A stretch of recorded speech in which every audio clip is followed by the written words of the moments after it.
Anyway, so to do the trial solo, there's obviously a few things that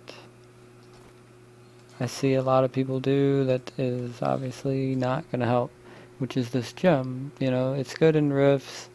You get the elite damage, and on the trigger you get the increased damage, right? But obviously in the trials, the monsters are not elite. You're not going to trigger the 20%. You're not going to get the 15%. This gem is very weak. It's doing nothing in the trials. So first thing you want to do is get you the Zay Stone of Vengeance and level that up as well. You know, a lot of people ask what order to level the gems.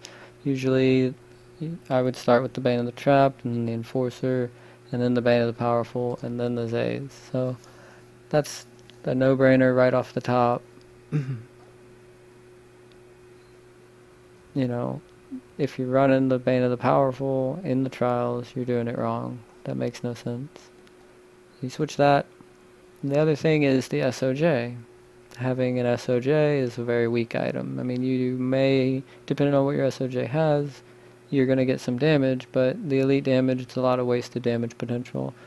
And you might not be able to get, you know, the Traveler Compass combo quite like this, but, you know, if you can, this is going to be really strong. You get the free crit damage. Some other options are like pretty much any 5 property ring. There's a lot of rings that roll with the extra property, like I think it's like the Band of the Untold Secrets or something like that, and you get that extra property. So just some kind of raw like paper sheet DPS ring rather than the SOJ. You don't want to run that, or the Unity, whatever you're running. If you're running the Unity, yeah, I need to switch back to my Templar here. Good call. So there's that on the jewelry, obviously, and the gem. The other thing is the Traggles. You have the health shrines, so toward the end, whenever you start to get to like the limit of where you're able to push, you're going to want to have the wolf every wave. And, you know, the way you just tag the shrines in between the waves. And sometimes it's not, you know, as consistent solo running around tagging the shrines, but you know, if you do it right, you can utilize that at least a couple times to double wolf toward the end. I'm going, I need a dexterity gem. Guess we'll just pull it out of here. The bracers, the jewelry, and then other than that, you know, everything's pretty much the same. You want to change the spec though a little bit.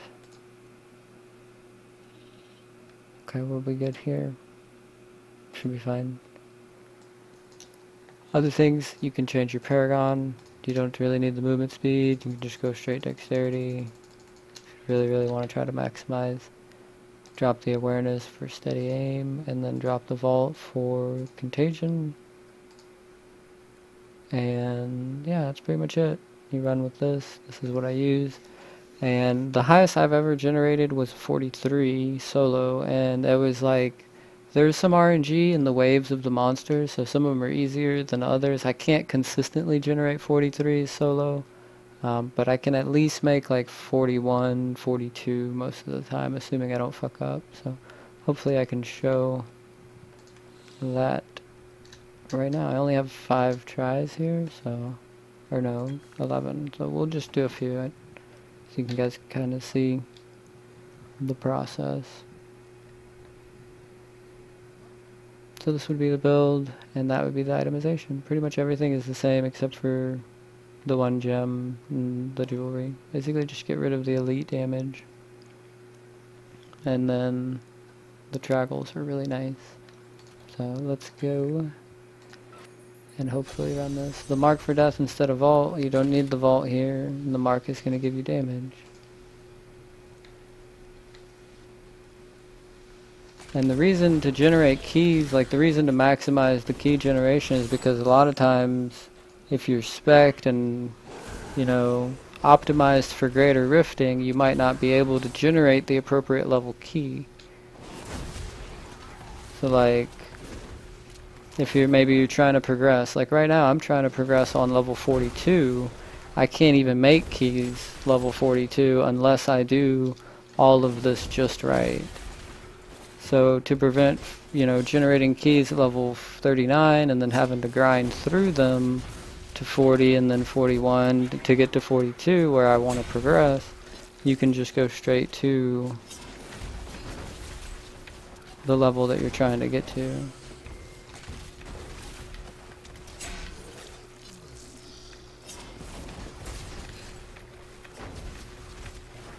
So we're gonna try to wait maybe another wave or so before we start to wolf. I think I might need to wolf here.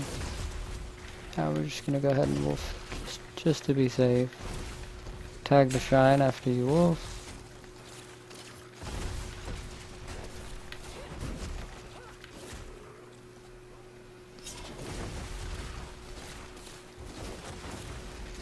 Wolf. Oh, I dead wolf. See, so I fucked up right there. We're gonna hit this fucking wolf. Yeah. I messed up with the dead wolf. But that should... Let's see what we get out of that one. 41? That's not bad. This is one away from what I'm aiming for. I'm trying to go to 42s. Which, again, if I wouldn't have dead wolfed and I wouldn't have died, we would have been good to go. But I mean, that's pretty much it. You want to make sure you get your mark out early. That way when they start dying, the mark is going to spread. And because of the way the monsters come in, you know, they like stagger, come in just a few at a time. The mark with the contagion is going to spread around. And you're going to get really good value out of that. 20% damage to everything. Just want to make sure you just kind of... And it auto-casts, so it's going to target something. And you just got to get it out there.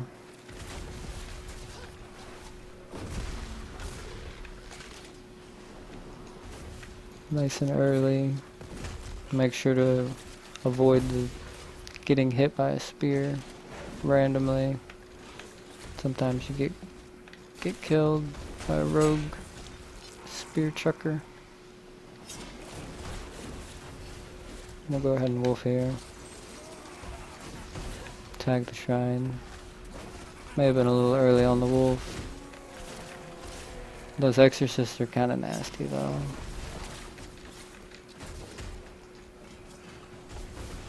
I'm gonna try to save the wolf. Nah, fuck it. We'll go. Tag the shrine.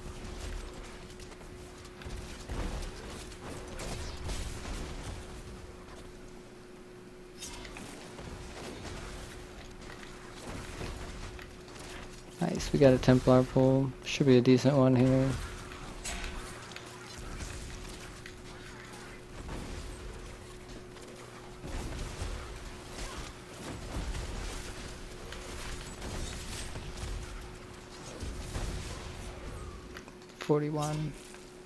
Well, I'm slacking. I'm only generating 41s.